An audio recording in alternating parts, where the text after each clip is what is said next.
தாங்கள் சொல்வது சரிதான். ஏனென்றால் ஒளியில் இருந்து பிறந்ததுதான் மொழி என்பார்கள். சவுண்டு அதிலிருந்து பிறந்ததுதான் மொழி என்பார்கள்.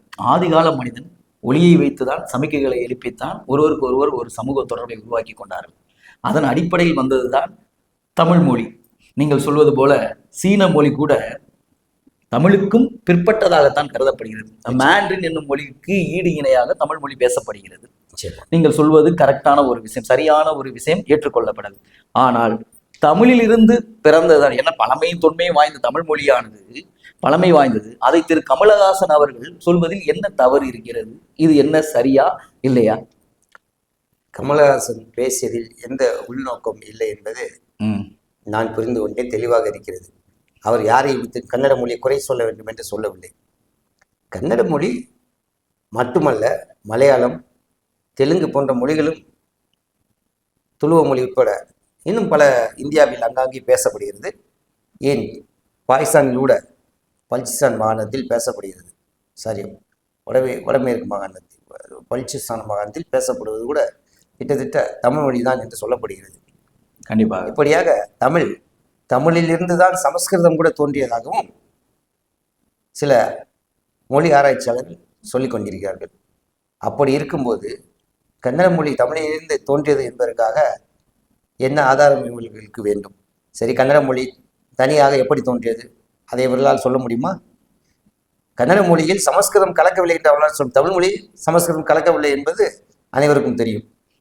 கன்னட மொழியில் கிட்டத்தட்ட ஒரு 30% சமஸ்கிருதம் கலந்தது. அதே போல் மலையாள மொழி கிட்டத்தட்ட அதே அளவு 40% வரைக்கும் சமஸ்கிருதம் கலக்கப்பட்டுள்ளது. தெலுங்கிலும் அப்படியாகத்தான் கிட்டத்தட்ட 40%, 50% தெலுங்கிலும் சமஸ்கிருத மொழி கலந்திருக்கிறது. ஆனால் தமிழ் அப்படியாப்பட்ட மொழி. தமிழ் ஒரு தனி மொழி, தனி அடையாளம் உண்டு.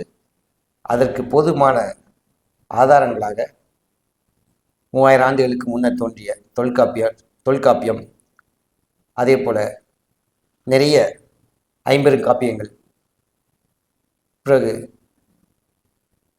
நாலடியார், நிறைய இது போன்ற நிறைய இலக்கியங்களும் பல கல்வெட்டுகளும் மூல ஆதாரங்களாக கிடைத்து கொண்டிருக்கின்றன. தமிழகத்தை தாண்டியும் கிடைக்கிறது. ஒரு காலத்தில் உலகம் முழுவதும் தமிழ் மொழிதான் பேசப்பட்டது என்று சொல்கிறார்கள். 50,000 ஆண்டுகளுக்கு முன்னர் தமிழ் மட்டும்தான் இருந்தது என்று கூட சொல்கிறார்கள். அதிலிருந்து பிரிந்து உருவானதுதான் எத்தனை மொழிகளும் என்றும் மொழி ஆராய்ச்சியாளர்கள் திரும்ப திரும்ப சொல்லிக் கொண்டிருக்கிறார்கள். ஆனால் கன்னட அரசியல்வாதிகளுக்கு இன்று கன்னடம் மிகவும் ஒரு பின்னோக்கி செல்கின்ற ஒரு சூழ்நிலை இருக்கிறது. அங்கிருக்கும் மக்கள், கன்னட மக்கள் வேலை வாய்ப்பின்மை, பல சட்ட ஒழுங்கு பிரச்சனைகள் எல்லாம் நடந்து கொண்டிருக்கின்றன. அவற்றை மறைப்பதற்காக சில சின்ன அமைப்புகளை தூண்டிவிட்டு இது போன்ற கமல் அவர் போகிற வழியில் சொன்ன ஒரு வார்த்தையை பிடித்து கொண்டு இவர்கள் இவ்வளவு தூரம் இது ஒரு பிரச்சனையாக ஆக்குவது என்பது நிச்சயமாக இது ஒரு அரசியல்வாதிகளுக்கான அழகல்ல.